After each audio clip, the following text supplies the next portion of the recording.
AI was the big theme in this week's technology news. It seems that policy decisions are being made about electrifying big data centers. It seems that the U.S. Department of Defense is taking a stand on how to use artificial intelligence. And it seems that agentic AI is going to make an appearance in a new line of smartphones. I'm Brian Santo. I have covered just about every aspect of the electronics industry. And this is Strata Signals, where we cover the latest in the technology industry every week. The industry is racing to build one giant data center after another. Data centers use an enormous amount of electricity. So proposals for the newest ones are facing local resistance because when you plunk a big data center down, water and electricity rates tend to go up for everybody else. So the president recently proposed a plan that would compel data centers to generate their own electricity. Two things about that.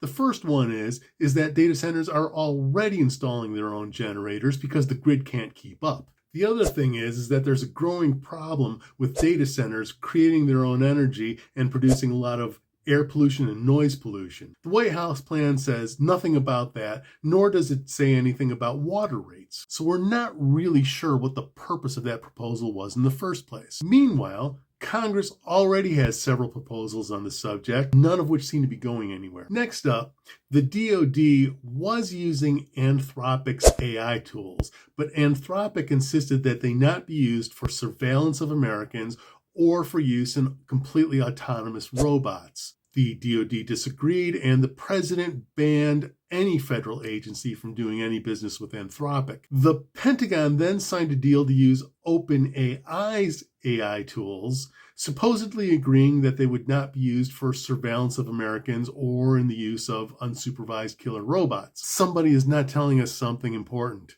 Maybe several somebodies. To fill out this week's AI trifecta, Samsung said that its new S26 smartphones are going to include agentic AI. Samsung is calling the new capability Nudge. It is going to understand conversational context across apps and be able to make suggestions without making the user switch apps. The goal with agentic AI is to get to the place where you can give it some rather complicated instructions, including some contingencies, so that it could make dinner reservations on your behalf and decide, oh, if the restaurant isn't available on Friday, let's do it on Thursday. Samsung's Nudge sounds way more limited than that, but baby steps. Those were some of the most important tech stories this week. If you want to know more about this week's tech news, visit the Strata website, where we'll have links to stories with more details.